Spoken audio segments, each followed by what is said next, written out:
নির্বাচিত জনপ্রতিনিধিদের কাছে ক্ষমতা হস্তান্তরে প্রস্তুত অন্তর্বর্তী সরকার। কুয়ালালামপুরে প্রবাসী বাংলাদেশিদের সাথে মতবিনিময় সভায় কথা বলেছেন প্রধান উপদেষ্টা অধ্যাপক ডক্টর মোহাম্মদ ইউনূস। দেশের অর্থনীতিতে প্রবাসীদের অবদানের স্বীকৃতি হিসেবে তাদের ভোটাধিকার নিশ্চিতের কথাও জানিয়েছেন প্রধান উপদেষ্টা ডক্টর মোহাম্মদ ইউনূস।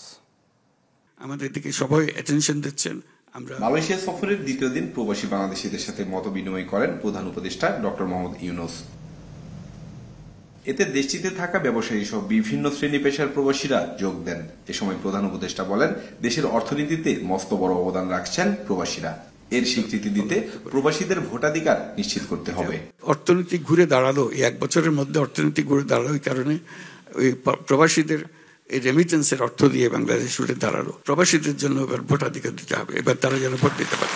ডক্টর মোহাম্মদ ইউনূস বলেন, পাসপোর্ট জটিলতা নিরসনে সরকার খুব দ্রুত ব্যবস্থা নিয়েছে।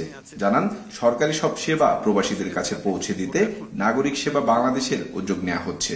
আমরা নাগরিক সেবা বলে একটা আলাদা বেসরকারি প্রতিষ্ঠান সৃষ্টি করেছি। তার কাছে গেলেই পয়সা দিলে সে আপনার এনআইডি, পাসপোর্ট, অন্যান্য যতগুলো সরকারি দলিল দস্তাবেজ, জমির দাখিলা বা যা যা দরকার হয় এগুলো ওখান থেকে নিতে পারবে।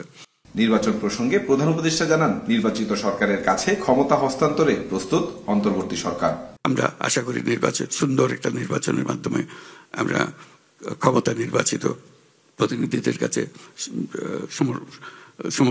সমর্পণ করতে পারবো।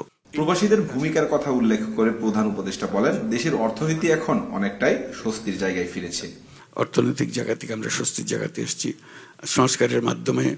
সম্রাট হোসেন, চ্যানেল 24, কুয়ালালামপুর, মালয়েশিয়া।